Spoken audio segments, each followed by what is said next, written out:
happy birthday, Attorney Kid. Happy New Year and please come in. Kid Castro, our partner na po ti programa si Kaken Tilinteg. Ag birthday in Tulubigat. Happy birthday, Attorney Kid. Happy New Year and please come in. Okay na, engineer? Ay, sandali lang.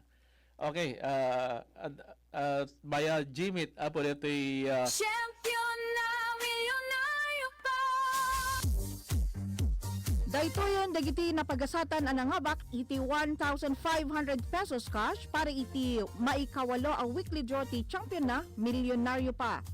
Erlin Riton, Barangay 23, Lawag City. Ronnie Kiling, Barangay 20, Lawag City.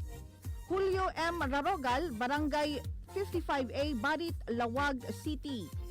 Urayin nyo lang titawag bunutex ti VZJC Action Radyo Lawag, sakbay yung umay-alaan ti Premyoyo. Digiti na pagasatan, congratulations! Champion na milyonaryo pa.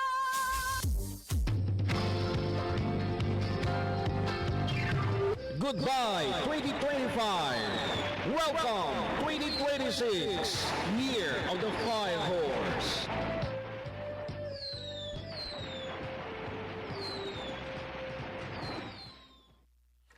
Okay, adda na po ti linya tayo. Adan, engineer, ni Attorney Kid.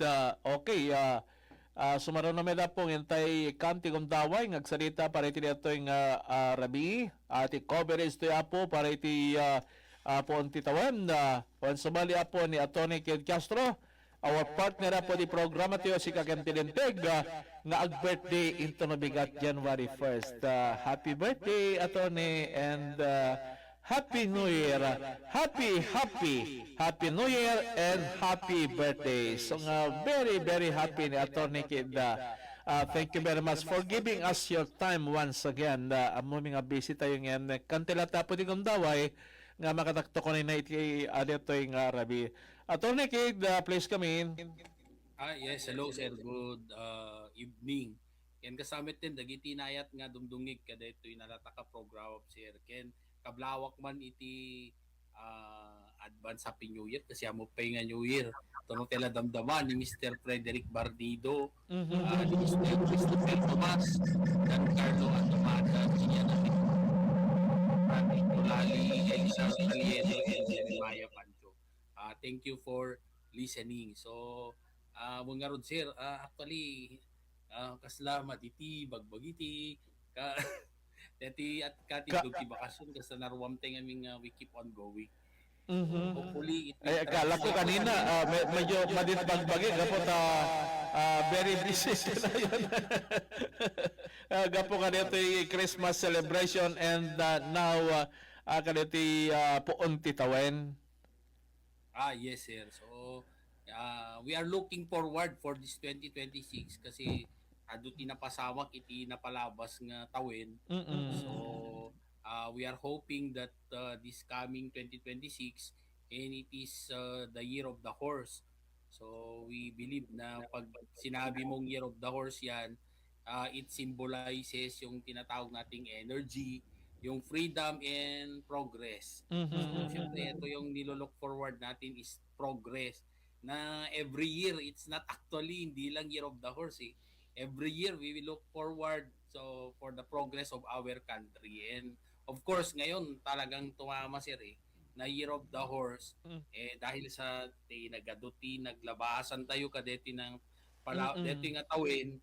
So hopefully with this coming year talagang ramdam na natin yung changes ng di ba syempre ngayong taon na to maraming lumabas na mga issues and maraming issues sa ating gobyerno. So we hope that this coming 26 we are more focused on achieving that much awaited progress. So of course pag sinabi nating progress, we always associate dyan yung tinatawag nating hard work and determination kasi in every success comes effort and persistence. Correct. So, and of course, hindi ito Of course, yung sinasabi kasi nating progress diyan, syempre everyone has that what we call goals and ambition. So meron tayong ambisyon.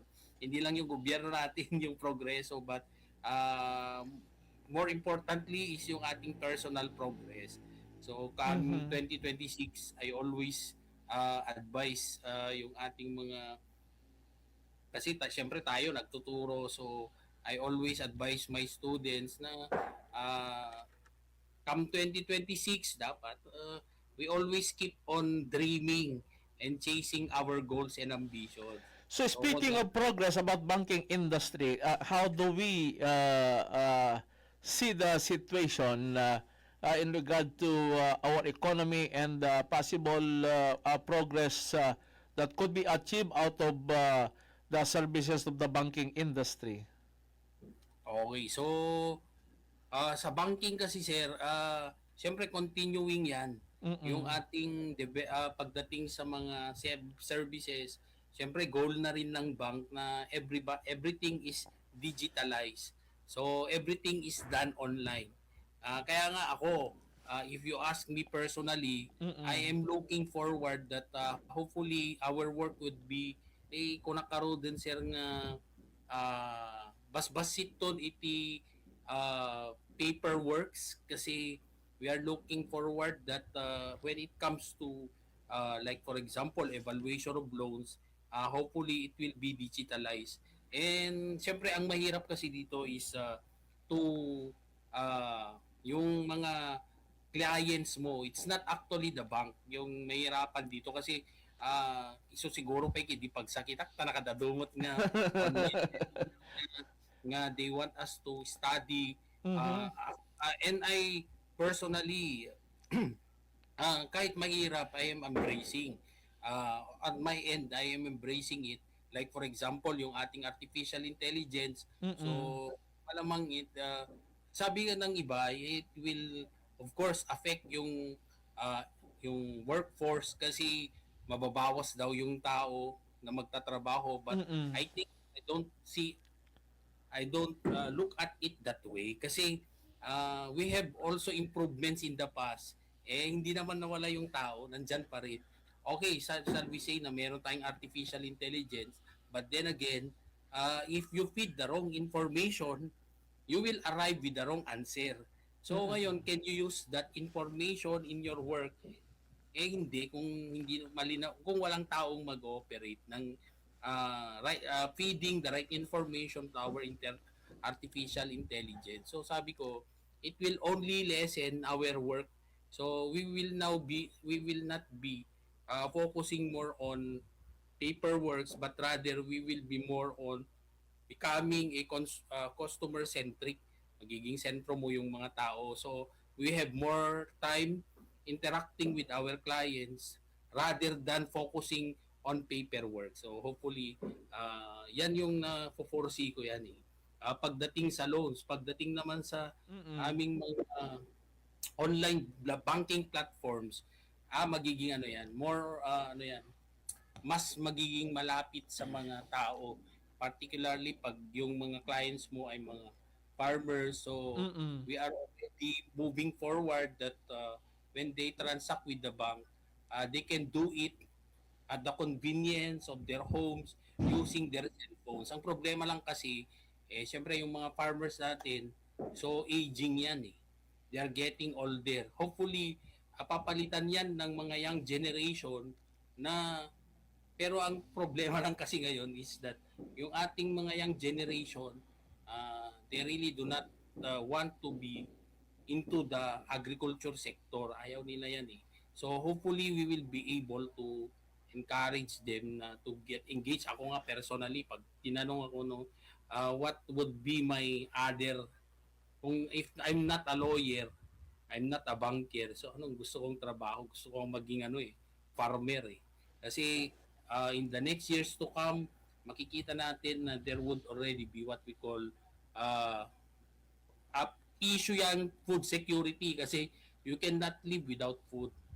So yan naman yung scarce resource, because yung ating farms are getting lesser kasi because there are a lot of infrastructures that are being diba, developments, mga infrastructure projects. So lumiliit yung ating farm.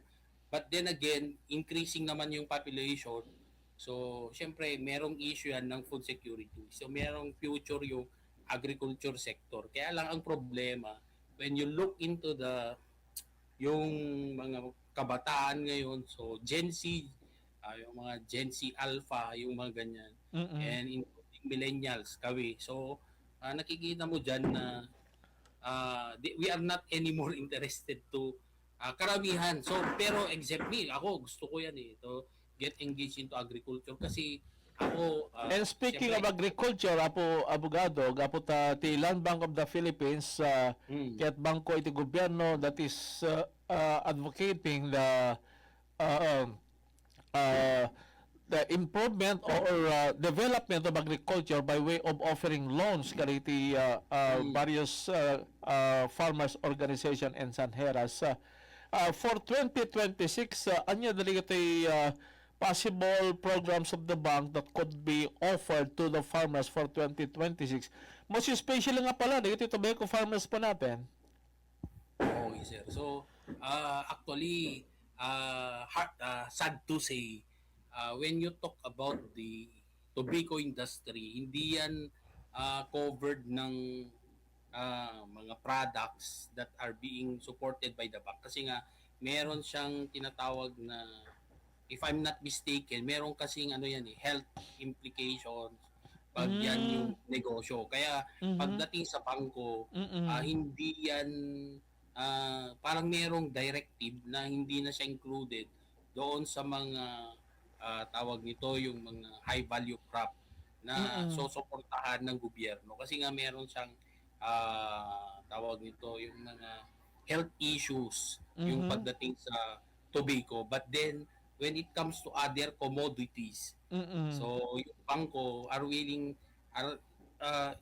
nandyan pa rin. Like rice production siguro. Yes. Actually, sir, we have just approved prior to the year end. Hinabol namin, meron kaming dalawa na, I think, tatlo. We have 3 cooperatives that we have extended. Mga 50 million. So before year end, so na-release na sa kanila. So ready for release this coming January. So first week of January, pwede na silang mag-release with their respective members. So that is also yung, kasi inabol namin before year end na dapat ma-release ito para pagdating ng early January, magagamit na. And marami pang naka-pipeline. And we are so happy that when it comes to Ilocos Norte, medyo nag-ano na rin, sir. Unlike before na very reluctant yung mga reluctant to accept yung mga loan program sa amin before. Pero ngayon, they are already encouraged to get engaged into to avail of the loan services of the bank. Kasi sabi ko nga, we cannot, siyempre yung gobyerno, hindi naman yan hindi naman lagi-lagi yan na tawag nito. Although sabihin natin na may support coming from the government, but as much as possible, they want also to train people to be responsible pagdating sa paghawak ng pera, yung financial literacy kumbaga. So lahat ng mga proyekto dinadaan yan sa mga kooperatiba. And of course, when you talk about cooperatives, yung mga tao dyan, sila yung may-ari.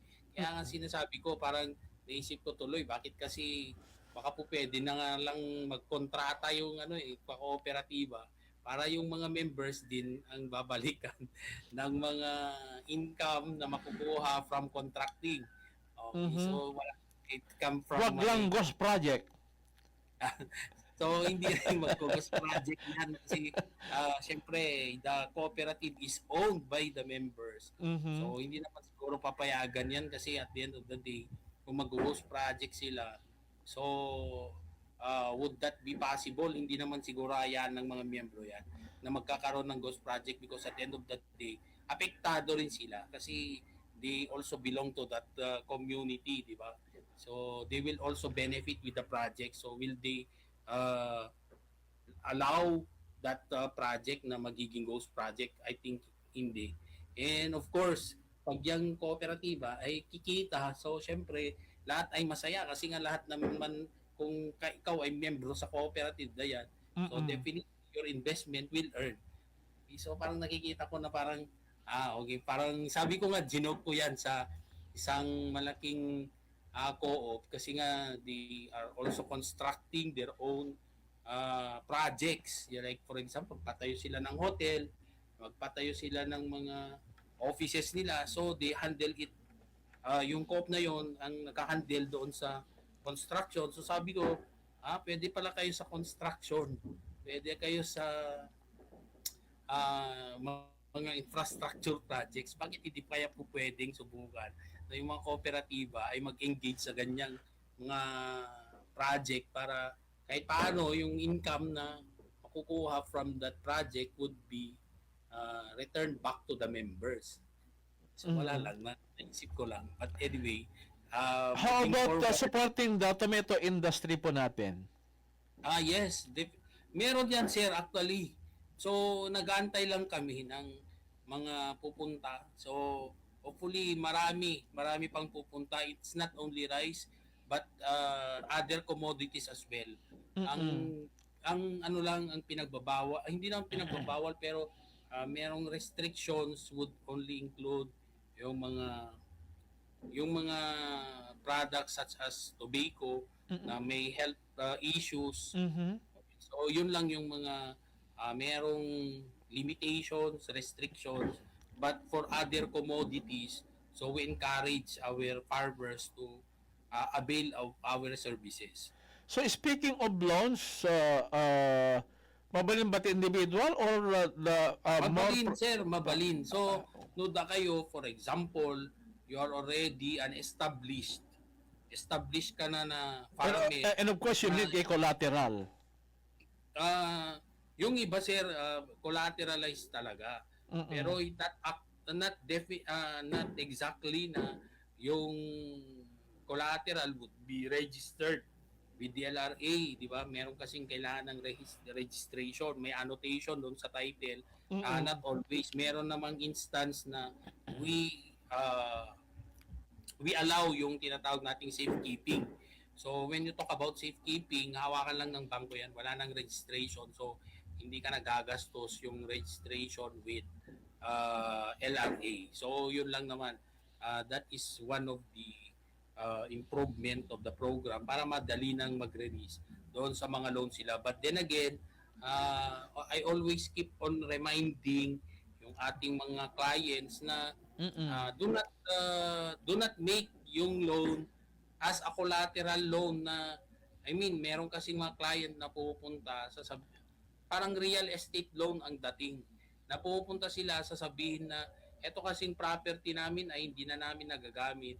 So we are now planning to avail of the loan para yan ang gagawin namin collateral para pag hindi kami makabayad, pwede nyo nang kunin.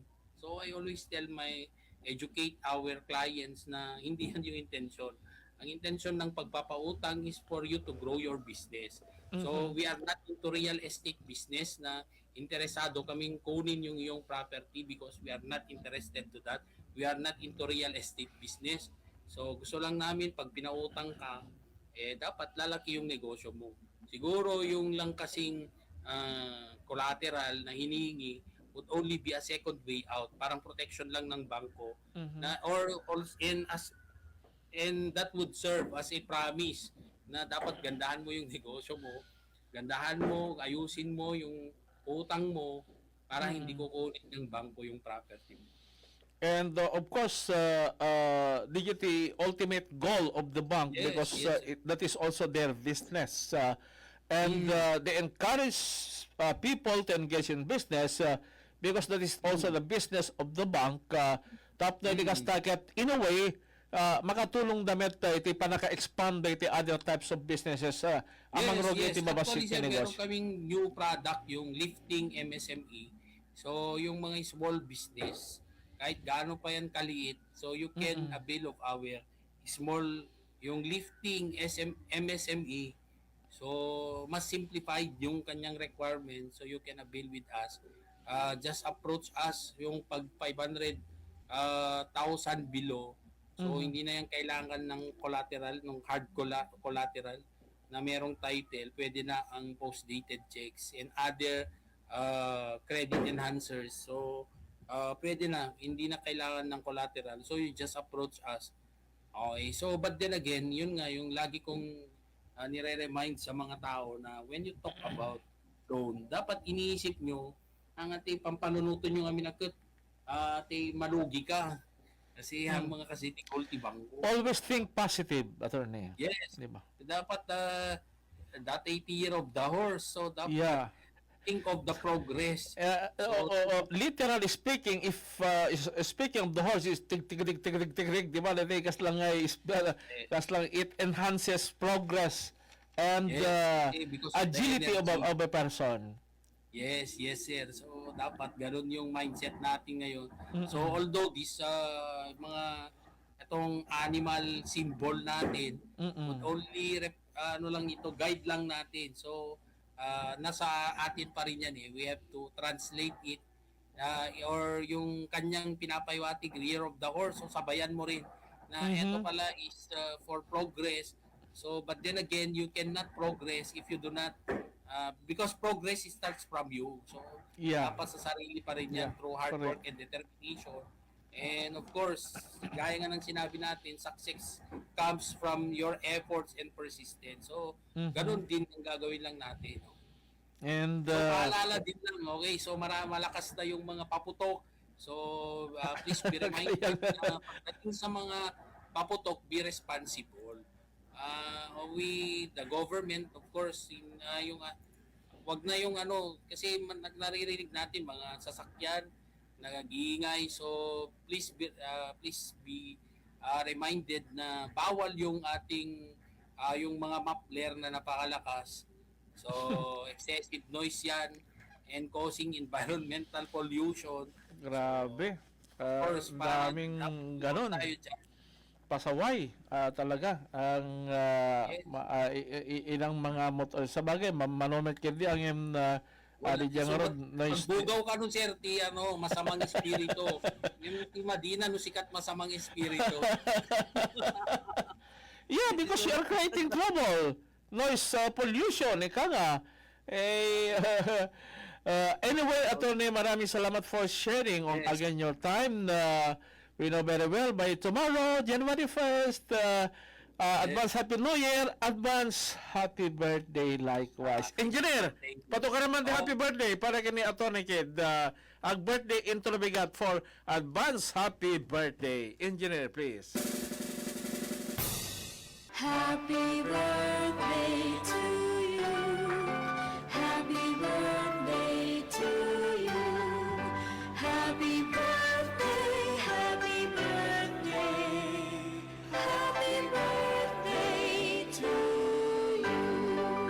Happy birthday! Okay, from the management and staff of DCJC, happy birthday in advance, Atty. Kid, and happy advance Happy New Year. Maraming salamat for sharing your time once again. Or being available na ni Atty. Kid.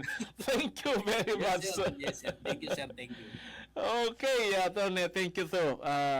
Ni Atty. Kid is an operations officer of or account officer at the Land Bank of the Philippines. So di po ket